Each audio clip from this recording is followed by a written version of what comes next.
سلام كميت سنحكم كبرات تغاتلت السينما سمرم نحجون أمن أسمربنا انتايت مخرني كل تدب دبيتاتينا كن انقركم متسينا زلنام كم توترو تساتفوكم زي في الليلنا كسافت أما بأخبرت مسانات سنحو سناي مكتتال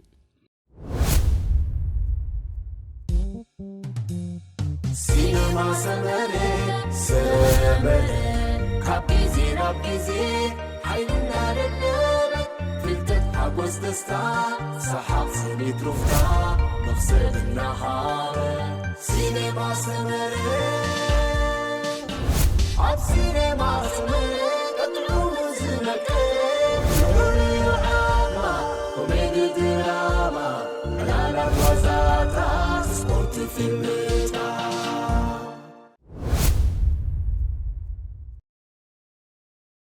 سلام اندا سمرا كمي اللهم نبرع سمي لتينا بولوني أبز اوان بتعامي انا تربشكي تحفلكم زلخو حدا بترقاقامين فقر زلمنا نزنا برقوبز حراي بلني ويزقبر ألن نابلك شقرني ورحيو كرمغلت عمتا الدما كاب سراح تفديسة مشاتنا بيتين نخركو بدحري حرقوبز بزت الكيت عراج ارق جيرو اجنيو هالواتي كمزتف جيرو دحر دقايق ناوني مستملسكو كراون تيفحفحيلو تسانحوني أبت قيد ما تشرن ورقة أنحتني إتا ورقة تسكامي HIV عميت أكذب الصحفتان ببكو دحرزا قداي أمنا تجأنيغه عقليات يبانا لخمو بجاهم تاكي جبر مهرخم أكافلوني اتزبالو نايب حق انت خوينوخه انتاكي جبري سلام زخبرك حفتنا لتينام فلما سلتي تقديس كي مخرنا زدلخي كنا مسكنا كنفتو بدرج علم 200 يزخون أوالد صوتها عامت كم زقات من سندات على ما ود بتعنا يحبرو زخونت قال نسيتي صوتها عمص كغاط ما خولتي زدلت انقاطات كتغبر يغبا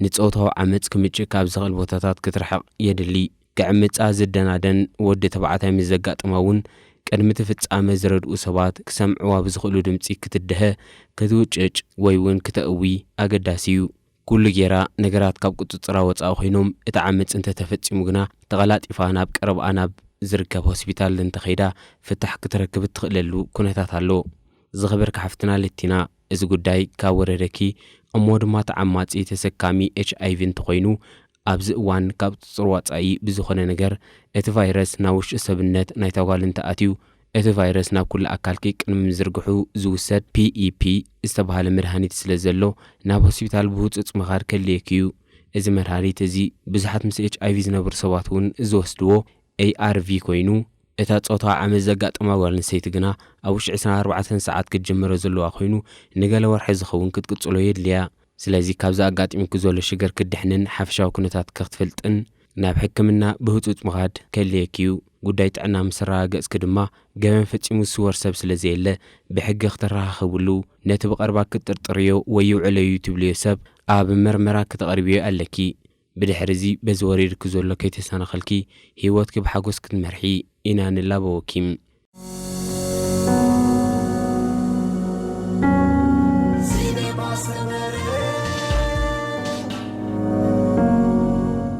سلام كما لهم كبرات حواتي نابر اسمي هيرون بولني نحر عركي حنت كابل بي تفكرون مسؤول منبار هيوتا اتسرع نافكاري تالتو انت خونا جن تعركي بزح زورن بزح قم نجرن حدارن مرب زي بلون مخانو ابقى عزقهم سكفت علني سلازي ناي كلتيهم أكايدا ناي كلتي تجاهات من قد سلازخونه وعيلو حديرو دما أتقعزون نتاقوالا نسيتي أب حرقا زود مهانو أي ماتن من سكلتيهم تبق مقررابا لني بفلاي دما مستعركي نلعل 14 عامت هزخون أركنتا لنا ناي كلتيهم ليلا دما كلتا عامتا تحليف اللو بوغانين عركي اتقعزهم نابقم نقر كبت حكام زلو ومخري زاقيت قناقا أبزرخو بمرسي تسفازي بليو سلازي إذا نقوم نقرت تمتزلا قال هوان أبتأجم نخيت ودق بخمي من قدي كحق زي خل سلام حونا هيرون مجمرتها نتفولي تقداس النت كان حاليت كان قبل عددك أنستيو نمسكنكا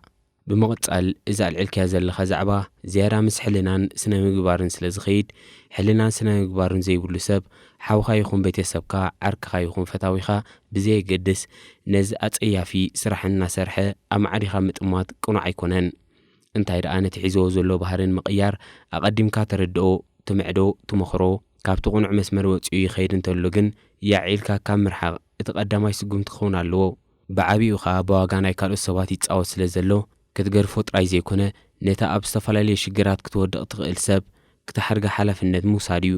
ስለዚ ዓርክኻ ሒዝዎ ዘሎ ናይ ዕንደራ ጎደና ብዓቢኡን ህይወቱ ኣብ ሓረጋ ዘውድቕ ንሕማም ኤድስን ዘይተደለየ ጥንስን ካልእን ዘቃልዕ ስለ ዝኾነ ብዋጋ ህይወቱ ይጻወት ከም ዘሎ ምስ ውዓል ምርዳእን ከልየ እዩ።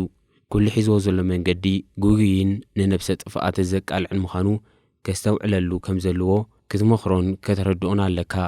ምናልባት ነዚ ሒዝዎ ዝኸይድ ዘሎ ባህሪ ብውሕድ መዓልትታት ምስኡ ሙሉእ ብምሉእ ንኽትቅይሮ ኣጸጋሚ ክኸውን ይኽእል እዩ። ስለዚ ግዜ ሂብካ ብምቕለል ኣገባብ ተረጋጋምን ከይተሓለልካን እንተመኺርካዮ ናብ ልቡ ክትመልሶ ትኽእል ኢኻ። እዚ እቲ መሰረታዊ ፍታሕ ናይቲ ጸገም እኳ እንተኾነ ንዑ ንምልዋጥ ግዜ ክወስድ ስለ ዝኽእል ነታ ኣብሳ ዘይብላ ጓል ኣንስተይቲ ጥዑይ ሰብ ረኺበ ኢላን ብዛዕባ መጻኢ ህይወታን ትቐልስ ዘላን ኣብዚ ሓሰበቶን ዘይትፈልጦን መከራ ከይትወድቕ መጻኢኣን ዕድላን እናተባላሸወ ንግዜ ተጸቢኻ ፍታሕ ምምዕዳው ሃስያ መንገዲ ግዜ ከይወስደልካ ክትሕግዛ ክትክእል ኣለካ። እዚ ንዓርክኻ ኣቐዲምካ ወሲድክያ ዘለኻ ናይ ምምካር ስጉምቲ ብኣውንታ ዝግለጽ ጽቡቕ ስግሚ እኳ እንተኾነ ዳግማይ ብዕቱብ ክትመኽሮን ክተረድኦን ክትክእል ግን ኣለካ። ይኹን እምበር እቲ ካብኡ ዝወሃበካ መልሲ ኣንጻር ትትመኽሮን ትምዕዶን ዘለኻ ክኸውን ይኽእል እዩ። ንኸምዚ ዓይነት መልሲ እውን ኣእምሮኻ ኣዳሊኻ ክትቀርቦ ይግባኣካ። እቲ ትጥቀመሉ ናይ ምኽሪ ኣገባብ በቲ ብልጫታት ናይ ዓርክኻ ጀሚርካ ቀሲልካ ብምቕጻል ድማ ናብቲ ዝደለኻዮ ቀንዲ ነጥቢ ብምእታው ዝያዳ ተቐባልነት ክትረኽበሉ ትኽእል ኢኻ። ብተወሳኺ እቲ ዓርኩ ኣጸቢቓ ከም እተፍቅሮን ንሓዳር ናብራን ከም ትደልዮን ብዝርዝር ሓበሬታኻ ሃቦ። ንስኻ እውን ደላይ ጽቡቕ ምዃንካ ወትሩ ብዛዕባኡ ትሓስብን ትጽዕርን ሰብ ምዃንካ ግለጸሉ። ብፍላይ ድማ ምዛ ጓል ዘለዎ ዝምድና ብዓይኒ ቁም ነገር ዝቕጽለሉ ኩነታት ክፈጥሩ ልባዊ ድሌትካን ባህጋኻን ምዃኑ ኣብርሃሉ። ምናልባት ኣብዚ ክትገብሮ ዘለካ ጥንቃቐ ንኹሉ ስምዒታትካ ንውሽጢ ጌርካ ህዲኢልካ ክትዛረቦ ክትክእል ኣለካ። ምኽንያቱ ካብ ገጊኡ ዝወፀ ሰብ ኣብ ምትህልላኽ እንተኣትዩ ዝባእሰ ጌጋታት ንምፍጻም ድሕር ኣይብልን እዩ። ስለዚ ብስምዒት ዝግለጽ ሓሳብ ንዕርቅን ምእራም ጌጋታትን ክወስድ ፍጹም ዘይከኣል ጥራይ ዘይኮነ ዝያዳ ኣብ መንጎኻን ኣብ መንጎኡን ዘሎ ዝምድና ርክብን ብኣሉታ ክጸልዎ ይኽእል እዩ። ነዚ መዛሚዙ ኸዓ ንዓኻ ከም መባእሲ ሰብ ገይሩ ነታ ጓል ከረድኣ ስለ ዝኽእል ንሳ እውን ኣብ ፍቕሪ ወዲቓ ስለ ዘላ ኩሉ ካብኡ ዝመጽእ ሓበሬታ ከም ቅኑዕ ክትወዞ ትኽእል እያ። ከም ሳዕቤኑ ድማ ብዝኸፍአ መልክዑ ክትጉዳእ እያ። ዓርክኻ ጠቕላላ ክሰምዓካ ዘይክእል እንተኾይኑ ግን ቀሲልካ ነቲ ዓርኩ ኩሉ ጸገማቱን መደባቱን ብዝርዝር ከተካፍል ኣለካ። ኣብዚ ከም ሓፍትኻ ኾንካ ብኹሉ ሓልዮትን ፍቕርን ክትቀርባ ፈትን። መጀመርያ ኣብ ልዕሊኣ ዘለካ ኣድናቖት ትገልጸላ፣ ኣስዒብካ ድማ ገለ መደብ ግበሩ እምበር ዝብል ዋዛ ጌርካ ዕልላ። ናይ መርዓን ቀጻሊ ህይወትን መደባታ ድማ ኣዕሚቕካ ምስ ፈለጥካዮ ነቲ ዘለዎ ፍቕሪ ንጎኒ ገዲፍካ ኣብዚ ጉዳይ እዚ ዘለዎ ኣጠማምታ እንታይ እዩ ኣቐዲምካ ሓበሬታ ካብኣ ኣክብ። ኣብዚ ነጥብ እዚ ብትህበካ ሓበሬታ መዚንካ ድማ ጓል ኣንስተይቲ ዝያዳ ወዲ ተባዕታይ ብዛዕባ ናይ ቀጻሊ መደብ ክሰርዕ ከም ዘለዎ ኣብርሃላ። እዚ ማለት ኣብ መንጎኦም ዘይምርድኣን እንተጋጢሙ ዝያዳ ተጎዳኢት እታ ጓል ኣንስተይቲ ክትከውን ስለ ትኽእል ብዙሕ ጥንቃቐ ዘድልዮ ምዃኑ ኣብርሃላ። በዛ ኣቢልካ ክትረድኣ እንተዘይክኢልካ ካልእ መንገዲ ምንዳይ ክሓተካ እዩ። ዝኸበርካ ሓውና ሄሮን ኣብዚ ከም ቀንዲ ኣማራጺ ክውሰድ ዘለዎ መሓዙታ ብግቡእ ምፍላጥን ምልላይን ነቲ ጸጋማ ምእላይን ኣብ መፍታሕን ሓጋዝ እዩ። ስለዚ ዝያዳ ክትፈልጦ ዘለካ ነገር ካብ ኩለን መሓዙታ ምስ መን ጥቡቕ ርክብን ዝምድናን ኣለዋ ዝብል እዩ። ነዚ ምሳለለኻ ኣብ መንጎአን ዘሎ ፍቕርን ምትሕጋዝን እንታይ ይመስል? ዕምቆት መሕስነተን ክሳብ ክንደይ ዝኸደ እዩ? ሓድሕዳዊ ምስጢር ኣብ ምክፍፋልን ዘለዎ ምርድኣን ክትመዝኖን ክትፈልጦን ኣገዳሲ እዩ። ስለዚ ዝኸበርካ ሓውና ሄሮን ብናትካ ጻዕሪ ጉዕዞኦም ኣብ ጽቡቕን ቅም ነገርን ዘሎ መደምደምታ ክበጽሕ ንምነ። ሰላም ንኹልና። እምበኣርከ ዝኸበርኩም ተኸታተልትና ንሎሚ ዝበልናዮ ትሕዝቶ ዝሰምዓኩም ወይ ነይሩ። በዚ መደብ ዓጊብኩም ክትኮኑ እናተመንና ኣብ ቅጻል ብኻልእን ሓድሽን ትሕዝቶ ክሳብ ንመጸኩም ጸጽቡቕን ምንየልኩም። ክቡራት ተኸታተልትና ሱታፊኹም ኣብ መደባትና ዕዙዝ ስለ ዝኾነ ርእይቶ መእረምታን ነቐፌታን ኣብ ምሃብ ኣይትሕመቑ። ከምኡውን ክቐርባለዉ ትብሎ መደባት ጆባእ ክንብለኩም ወትሩ ቁርባት ኢና። ኩሉ እቲ ዝቐጽል መደባትና ኣብ 3 ሰዓት መታን ክበጽሐኩም ከዓ ሳብስክራይብን ሼርን ምባል እጃምኩም እሞ ኣይተረስዑ እናበልና ብምክትታልኩም ኣዚእና ኢና ንመስግን። ኣብ ቀጻሊ ብኻልእ መሃርን ኣዘናግዕን ትሕዝቶታት ክሳብ ንረኸብ ሰላም ጥዕና ራህዋን ንኹልና ሰሰናዩ።